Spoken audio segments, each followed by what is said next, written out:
Howdy y'all, it's AR Cavally. Welcome back to my channel.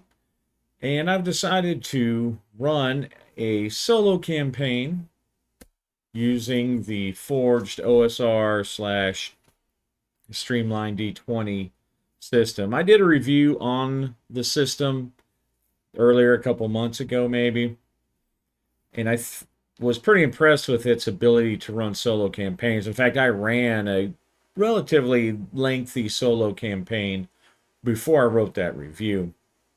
And while I'm not the biggest fan of D20 systems or level systems, this system uses no classes and no class specific abilities or anything like that.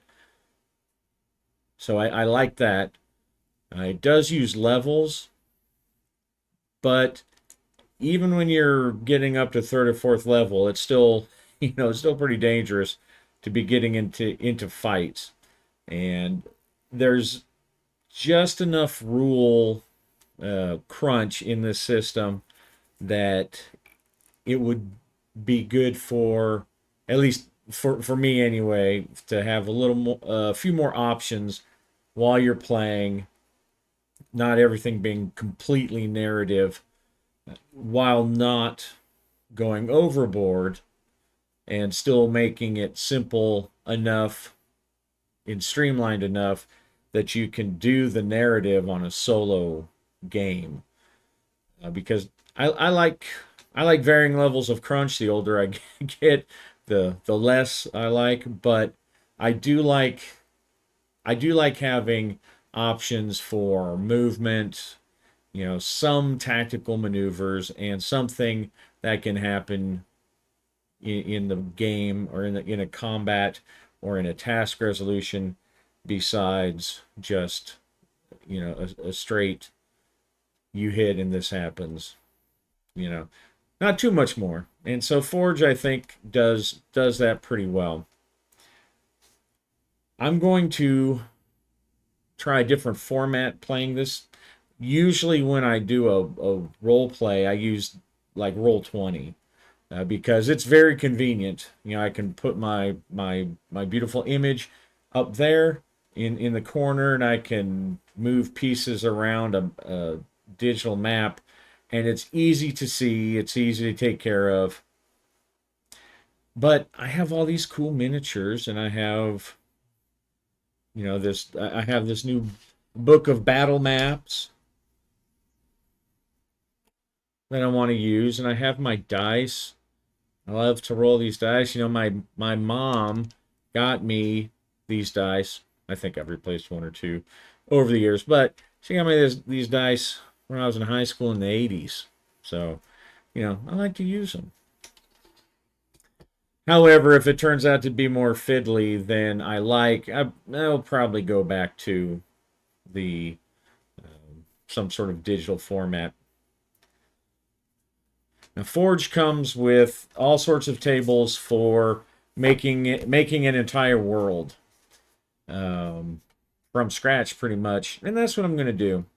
I had considered dropping it, using the rules and dropping it into a pre-made campaign, but I thought it would just be more fun to use, especially as a way of really showing the system, since I'll be playing for my own fun, but I like to think that it will also help others who might come along. There's a lot of people who have some hang-ups learning to solo play, and hopefully if you watch me for a little bit, you'll realize that you don't have to know at all what you're doing to have fun playing a solo RPG. All right. Now, I'm not gonna go, I'm not gonna like show everything as I do it, because I want to show enough of the sausage to help people, but I don't want everyone to have to suffer through if I can't find something. So I will be showing and telling you what I'm doing, and probably going through my thought process. But first things first, we're going to go ahead and I think I'm going to make two characters, two PCs. recently, Oliver Fragley, who made Forge, he put out some Paragon rules, which basically, makes your character a little tougher for solo play. I'm just going to slaughter endless player characters until someone until someone survives.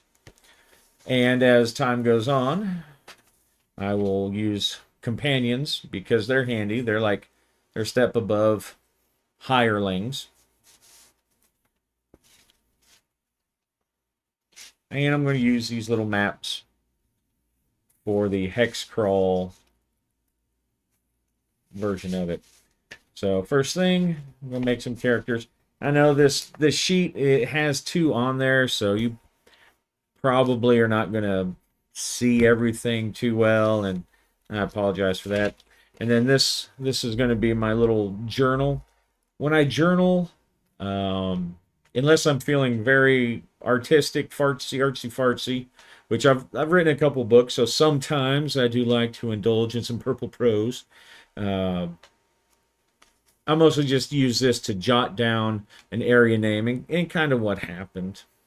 So the one area I might struggle through is the generating treasure. Generally, I don't play high treasure, high fantasy games, but this one's kind of written that way, so I'm going to take a break from my usual mud crawling, grimdark worlds and go from there.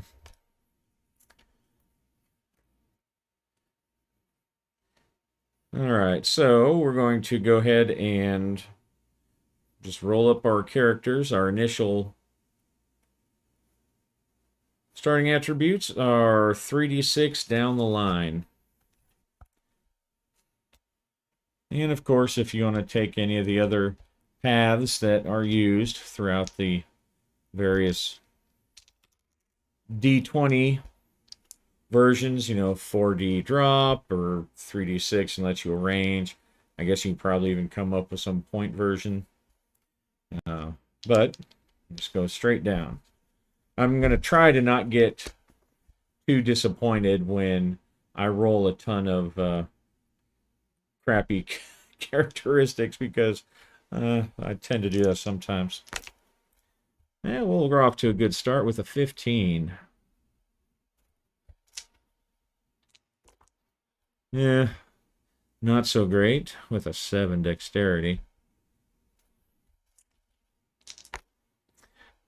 All right, 13 constitution. So I'm looking kind of big dumb fighter here, maybe. All right, 8, 10 intelligence. 10 wisdom. And 10 charisma. All right. So kind of a big klutz, otherwise average. All right, so the next step is to pick 2 primary attributes. Yeah, I picture him as just being a big, tough adventurer / fighter type. Maybe his buddy or sister or brother or whoever this person turns out being. Maybe that's maybe he'll make up for that. All right, so the next thing we have to do is we have to select our 2 primary attributes, and as a reminder, since there's no classes, there's no bonuses for being a class. All of your bonuses come from selecting your primary attributes.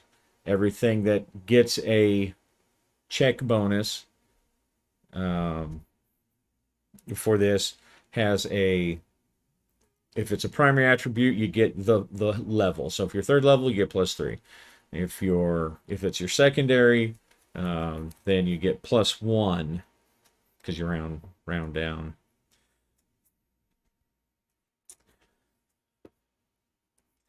All right, so we're going to go ahead and give our attribute modifiers. 15's +1.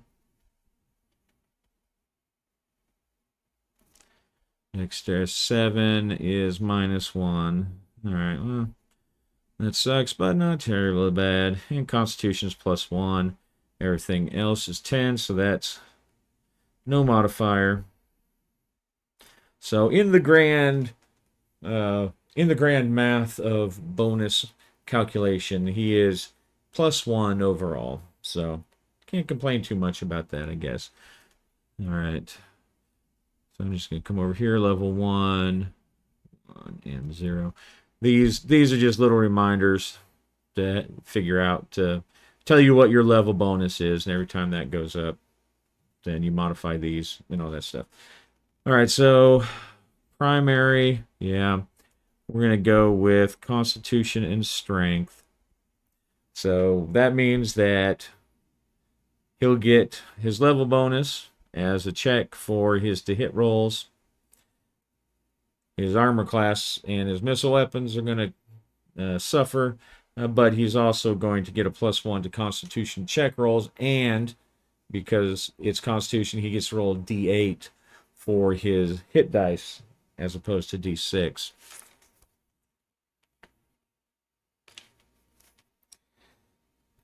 Okay.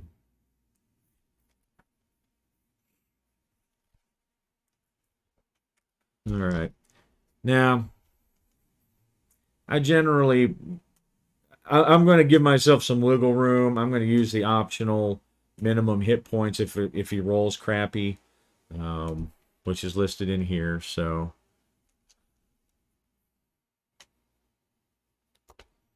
all right. So 4, 5. It could be better, but I think that's actually, I think what the let's see.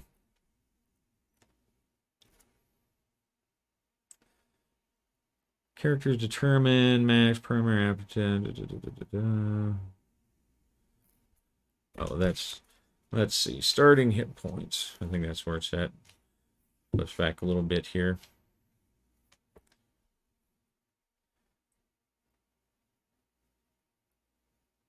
Okay. All right, so at first level only, if you roll badly for starting hit points, you may instead pretend that you rolled a 4, then apply. So that's what he would have got anyway. All right, that's what I thought. So his max hit points are 5. He gets a D8, and his current hit points are going to be 5.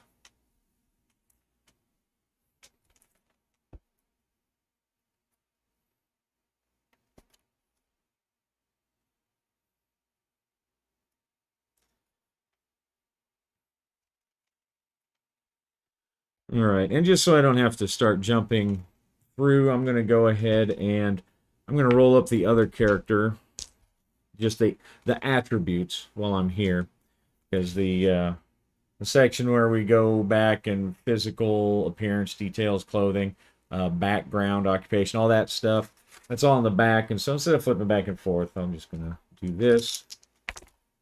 Oh my goodness, strength of 4.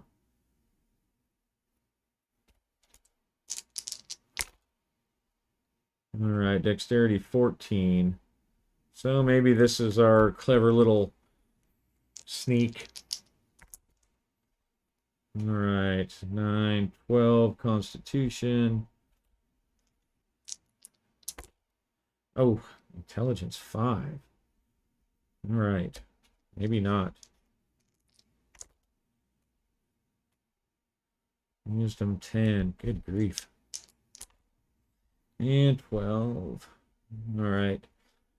So this character really stinks. But not all heroes are He-Man, right? All right, so 4. Good grief. So -2. Oops. Area. -2 +1 dexterity. 12. Okay. 5. Golly. This guy's -3. Stat bonus. All right. Nothing and nothing. Well, Thinking whoever this person is, they're not gonna. Okay, so they're not our clever. Probably not like a clever thief person. They might be a dumb thief. Um, that might be kind of funny, but we'll pick dexterity as the primary. What's the other one? They could be dumb and charismatic.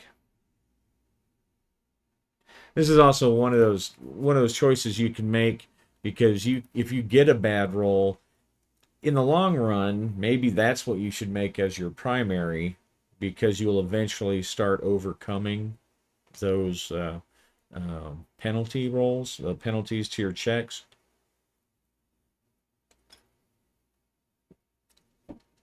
Pardon me. Be a little more casual this time, so.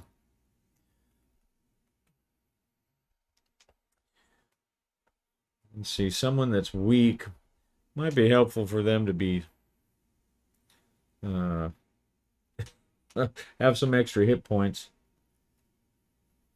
No, you know what? I think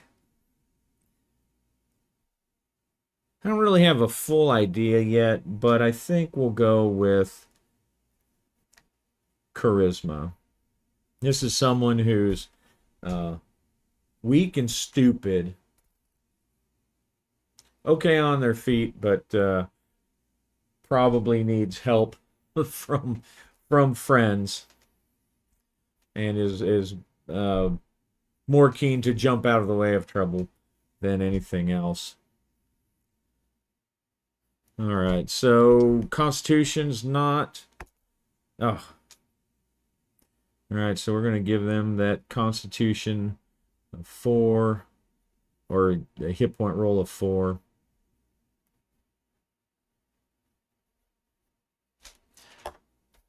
All right. Part of me feels a little bit like I'm cheating when I do that, but the other part of me says that in this game there's not really that much difference between 1 and 4 hit points, so you might as well just kill them and give them their 1 hit point. All right.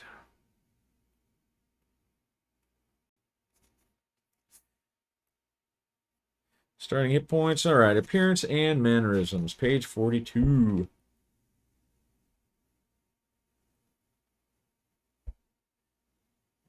Yep.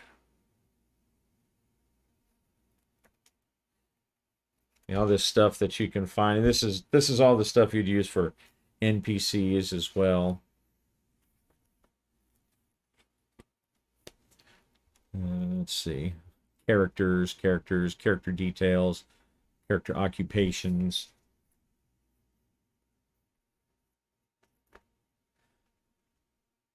All right.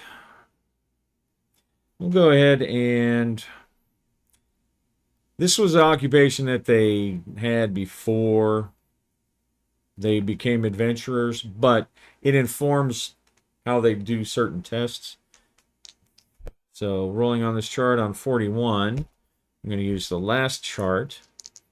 So he was a wilderness background. 63, a trader.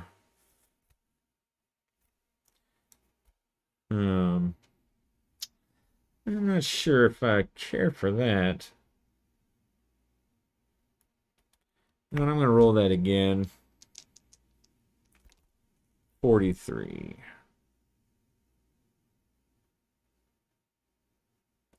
He is a navigator. No. All right. Well, I'll say he was a trader. He was one of those tough men who plied the trades and looked for new routes. Not the best at charisma-ing, so he probably let the. In fact, maybe that's what this other person. Maybe they'll both be traders. That's an interest. Maybe they're partners, and that's how they come about. He's the tough one that pushes the way through the new routes, and this is the one that works out the deals. All right. Occupation is trader. These 2 sheets, they're pretty convenient, but they're They're a little hard for me to read sometimes. All right, so let's see what our other person is. They are Urban, 66. A vagrant. Well, that actually makes sense. So they're dumb and weak and have pretty much been begging and picking pockets. Uh, so that makes sense. That makes sense with the stats.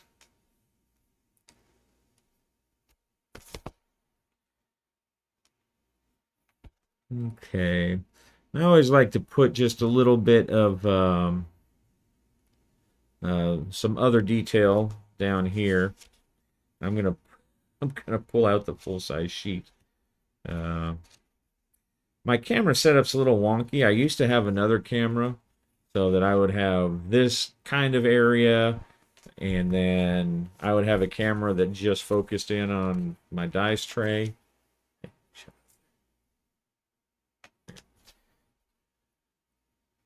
And then I had the camera that showed my beautiful face. But I'm going to use this. All right.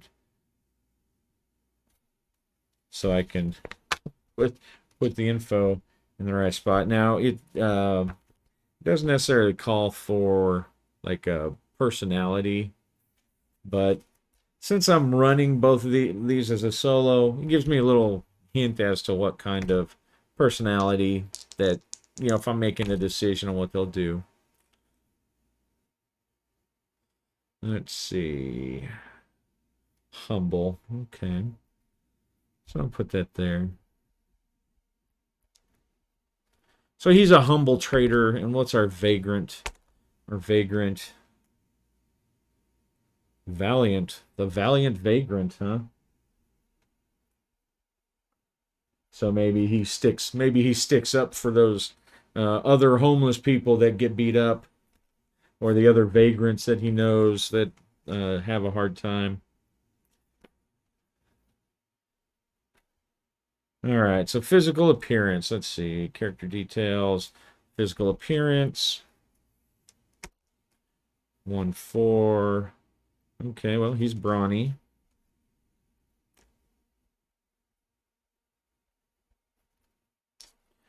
And this guy, 1-3. Huh, he's bony.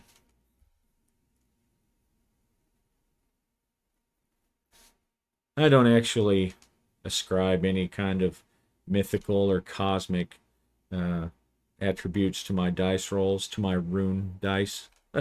Maybe I should. I don't know. But sometimes it seems like the dice really work together when you're rolling on these oracles. Now that I've said that, it'll be something retarded. All right, notable detail.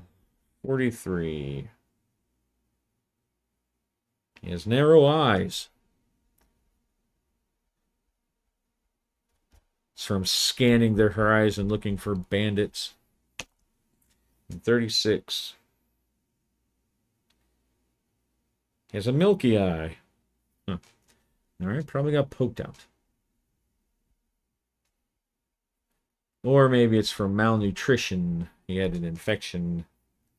And clothing. How do we dress? How does he dress? 34. Food stained. Let's see. Okay.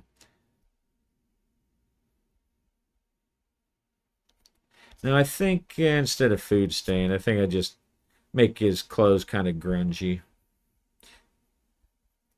Even though he's a trader, he's more of the guy who likes to be on the road. So his gear's kind of grungy. And let's see. Oh, I forgot to roll. Okay, so 5-2. Oh no,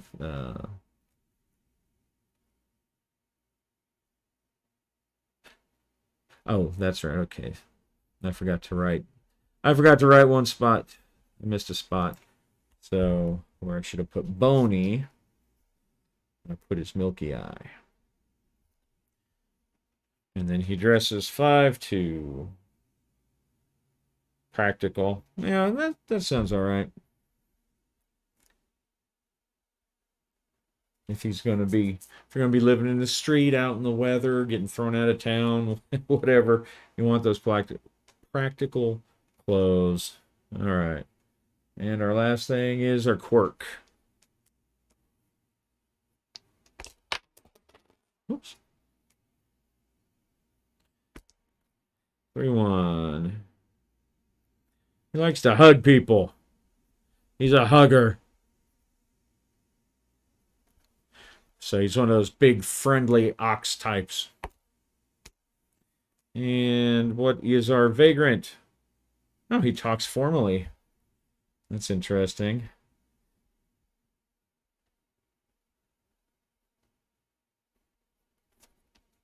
Now, I don't think it's because he's got some kind of, hidden noble background or anything like that.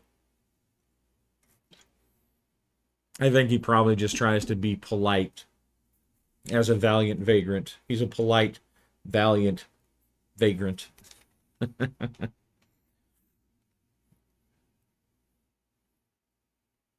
All right. Okay, we're already determined occupation. Now let's go with alignment. I tend to play a little loose with alignment. It's never been one of my favorite systems, but when as a solo playing, it does kind of help guide which way the person's going to go. And also I don't when I mean loose, I mean that's not like it's not like way back in the day where they all had different languages and they were so that's how they identified. They were an alignment identified group, and chaotic people always had to fight with the whatever. I always view it more as the different types of people interacting, and if you were to go and ask them about the issues of the day, would determine how they would act, right? So it doesn't necessarily mean that everyone who's chaotic is constantly trying to backstab their buddies or anything like that. It's just that they tend to have a more, maybe a more violent or a less kind outlook on life and how to resolve things. Maybe they're a little more uh, blunt about things. So at least that's how I generally tend to play. So let's see what our alignment is. 6. Oh, speaking of chaotic, all right.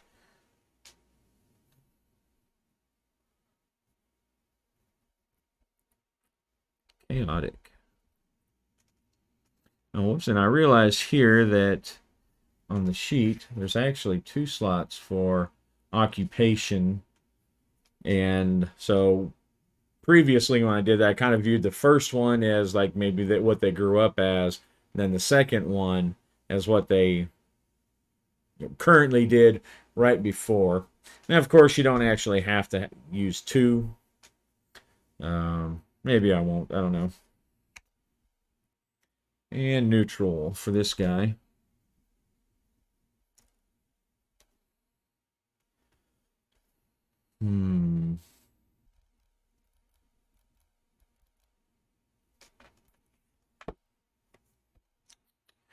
Do I want them to have? Yeah, let's go ahead. It makes for some interesting stuff. So the first career is kind of like maybe what they apprenticed as, or what their family trade might have been. So we'll go ahead and we'll do that. Okay, so that's going to be wilderness again. Kind of a small dice thing. All right, 5-4. A researcher. Yeah, I don't think so. He was a trader.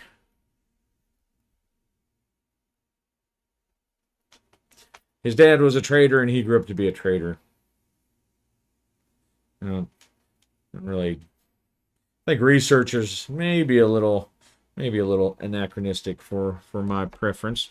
Let's see about our vagrant. Okay, wilderness. 4-3. Navigator. Yeah, no. He's he's way too dumb to be a navigator, so I'm just going to say he too was a vagrant his whole life.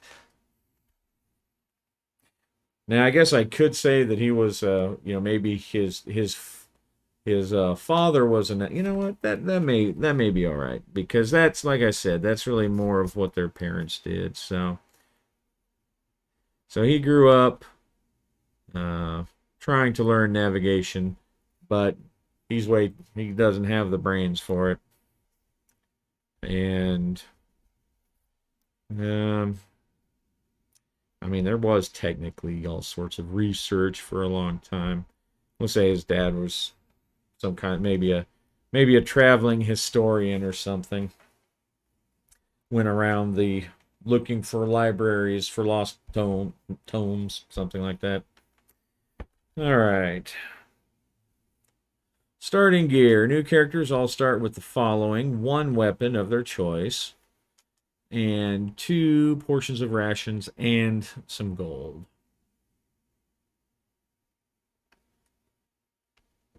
Plus some rolls on this table. All right, so I'm not going to make you sit through. Stop camera. I'm not going to make you suffer through. We're about half an hour, so that's really probably a good close to stopping point. So what I'm going to do is I'm going to do, because we're just really about done. I'm going to do the shopping and final calculations for, like, armor class and jotting down weapons and stuff. But I'm just going to roll on the tables and see what they get. And I always reserve the right, if it's something stupid, to change it. So, well, stupid is too harsh if it's something that doesn't make sense with the character. All right, so let's see. Yeah, I will be right back. All right, so for a quick wrap up, rolled up their starting gear, their starting engineering gear, and did some trades in selling and whatnot to get them gear that seemed more appropriate.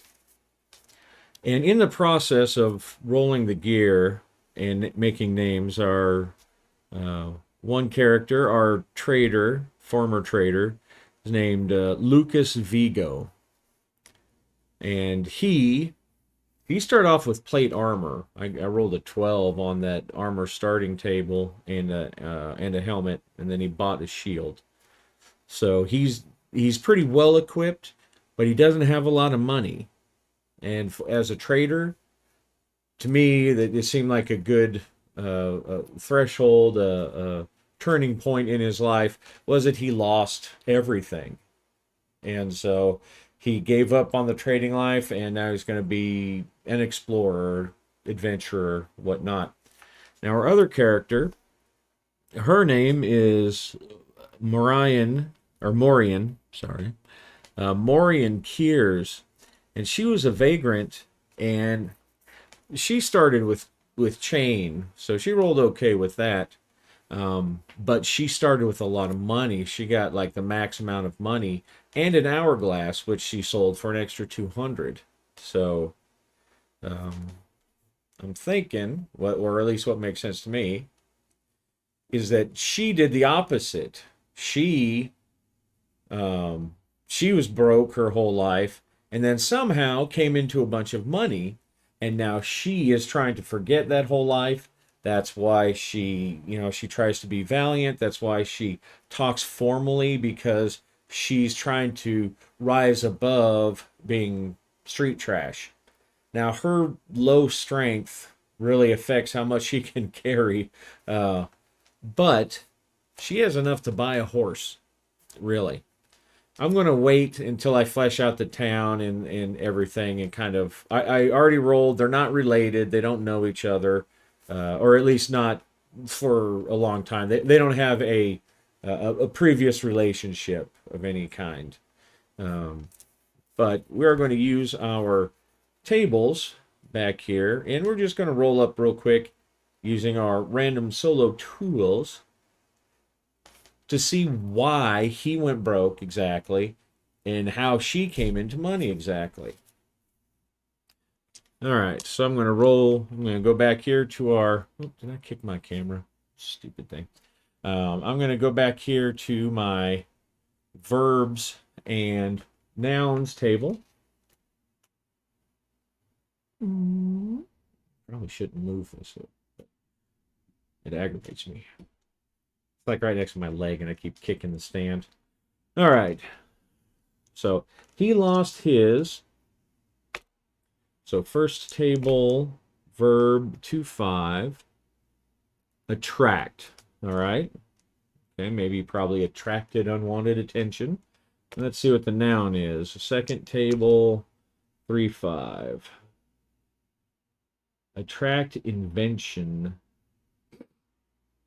I think he was duped into investing into some new innovation, you know, some crazy thing like a steamship or air balloon or something like that. So he lost his money investing. Yeah, so he lost his money investing in a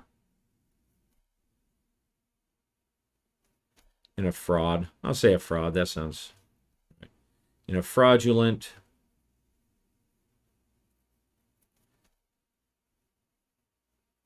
innovation. Some bad idea. Sounded good at the time. His dad's was a researcher. Like, hey, that sounds like not a bad idea. But no. Okay, so let's see how she gained her wealth.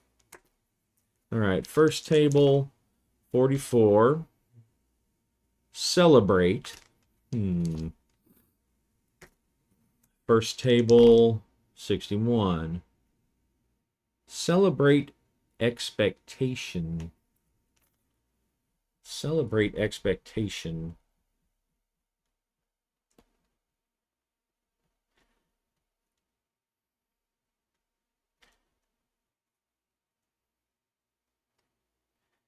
Almost makes me want to think along the lines of celebrate expectations. So I think of, you know, childbirth, inheritance, maybe a lost inheritance. So she was celebrating expectation.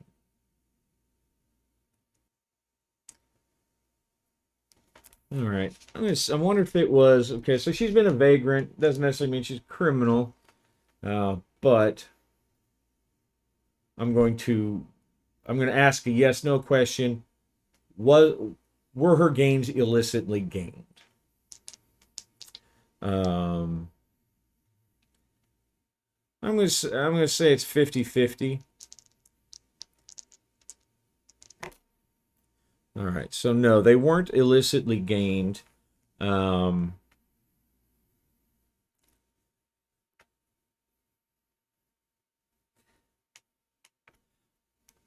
So I'm going to say, okay, so expectation, celebration. I'm going to say that a one of the vagrants on the streets that she helped was actually some, say, a rich guy who was just living on the street because he was crazy or he, you know, was a drunkard. Well, he probably wouldn't have all his money if that, but or maybe he was hiding his identity for whatever reason.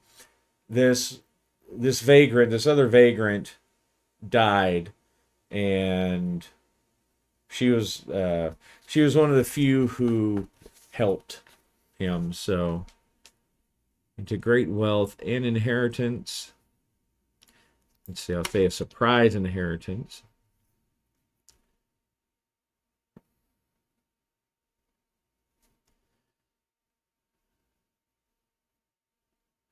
A surprise inheritance from another vagrant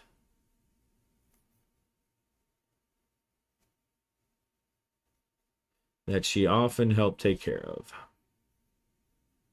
Because she was valiant even before. That was just like her personality.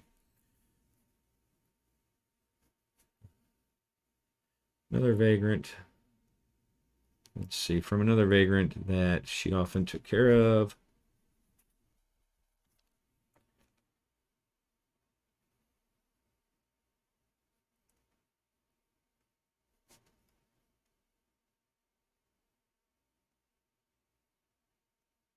And it could be that maybe he just had like a single treasure, the one thing that he really kept, he kept hidden away, and maybe she's the only one that visited him like on his birthday, the celebrate part. And so maybe he gave that to her or told her where it was on his deathbed, and she sold it for a lot of money without being accused of, of stealing it. So, all right, so I think that's a good spot to stop. We've made our two characters. Next time we will, just to see where our people are starting from, we're going to generate their, well, at least where they're starting from. It may not be their home village. Probably hers, maybe his. We'll see. Well, he's more of a wilderness person, but maybe he, lived in the environs in the area. But anyway, uh, we'll see what happens next. Happy gaming.